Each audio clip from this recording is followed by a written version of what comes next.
À l'ouverture de la 10e conférence de Moscou sur la sécurité internationale, le président Vladimir Poutine tient un discours en ces mots.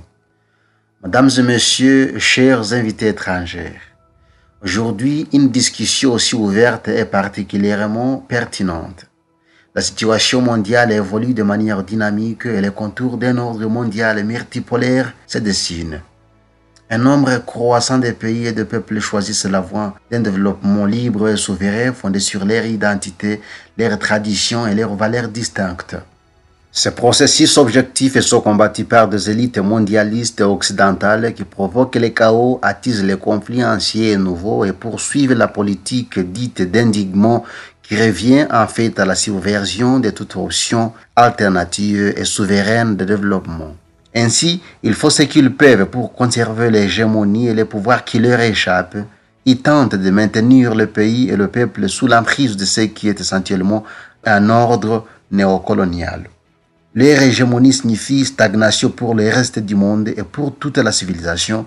Cela signifie obscurantisme, annihilation de la culture et totalitarisme néolibéral. Ils utilisent tous les moyens. Les États-Unis et leurs vassaux s'ingèrent grossièrement dans les affaires intérieures d'États souverains en organisant des provocations, en organisant des coups d'État ou en incitant à des guerres civiles. Par des menaces, des chantages et des pressions, ils tentent d'obliger des États indépendants à se soumettre à leur volonté et à suivre des règles qui leur sont étrangères. Cela se fait dans un seul but qui est de préserver leur domination, le modèle séculaire qui leur permet de parasiter partout dans le monde comme il l'a fait pendant des siècles. Mais un tel modèle ne peut fonctionner que par la force. C'est pourquoi l'Occident collectif, le soi-disant Occident collectif, sape délibérément le système de sécurité européen et noue de nouvelles alliances militaires.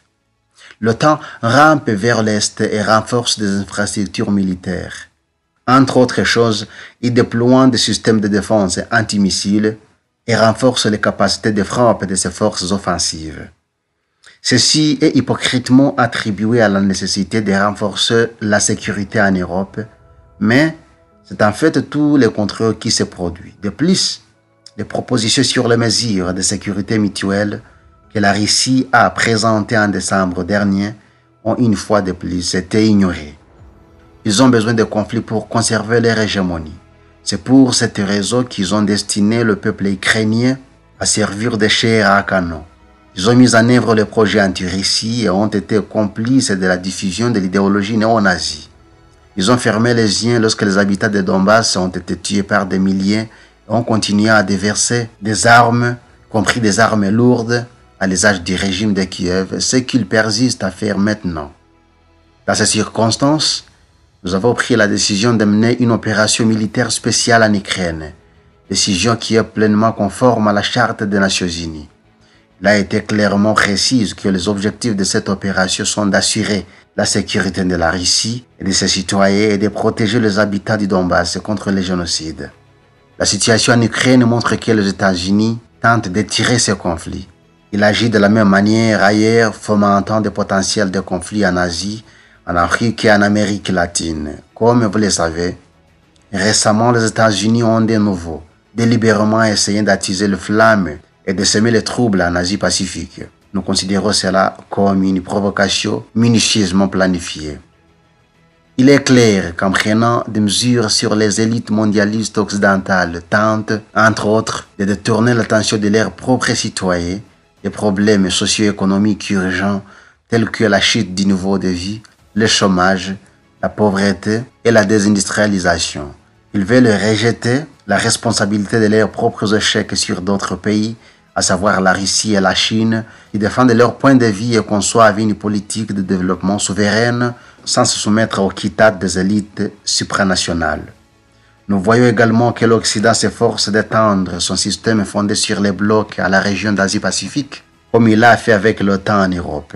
À cette fin, il crée des syndicats militaro-politiques agressifs tels que AUKUS et d'autres.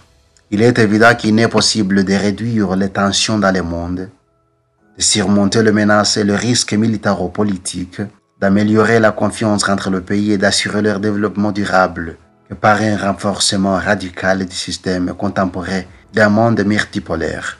Je répète que l'ère du monde unipolaire est en train de devenir une chose du passé.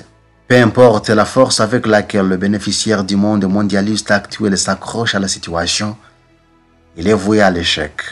Le changement géopolitique historique va dans une direction totalement différente.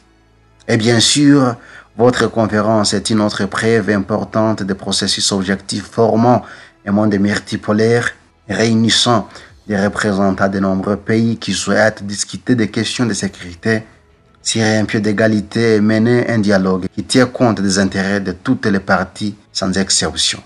Je tiens à souligner que le monde multipolaire, fondé sur les droits internationaux et les relations plus justes, ouvre de nouvelles opportunités pour contrer les menaces communes telles que les conflits régionaux et la prolifération des armes de destruction massive, le terrorisme et la cybercriminalité. Tous ces défis sont mondiaux et il serait donc impossible de les surmonter sans combiner les efforts et le potentiel de tous les États.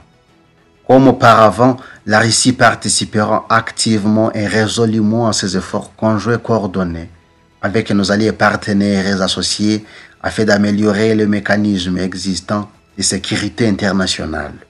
Elle en créera de nouveaux et renforcera systématiquement les forces armées nationales et les autres structures de sécurité en leur fournissant les armes et des équipements militaires de pointe. La Russie assurera ses intérêts nationaux ainsi que la protection de ses alliés et prendra d'autres mesures vers la construction d'un monde plus démocratique où les droits de tout le peuple à la diversité culturelle et civilisationnelle seront garantis.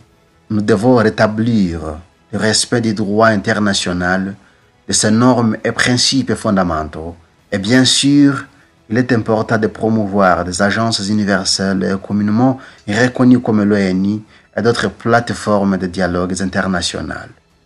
Le Conseil de sécurité de l'ONU et l'Assemblée générale, comme prévu initialement, sont censés servir d'outils efficaces pour réduire les tensions internationales et prévenir les conflits, ainsi que pour faciliter la fourniture d'une sécurité et d'un bien-être fiable au pays et au peuple. En conclusion, je tiens à remercier les organisateurs de la conférence pour leur important travail préparatoire et je souhaite à tous les participants de discussions approfondies. Je suis sûr que le forum continuera d'apporter une contribution significative au renforcement de la paix et de la stabilité sur notre planète et facilitera le développement d'un dialogue et d'un partenariat constructif. Merci pour votre attention.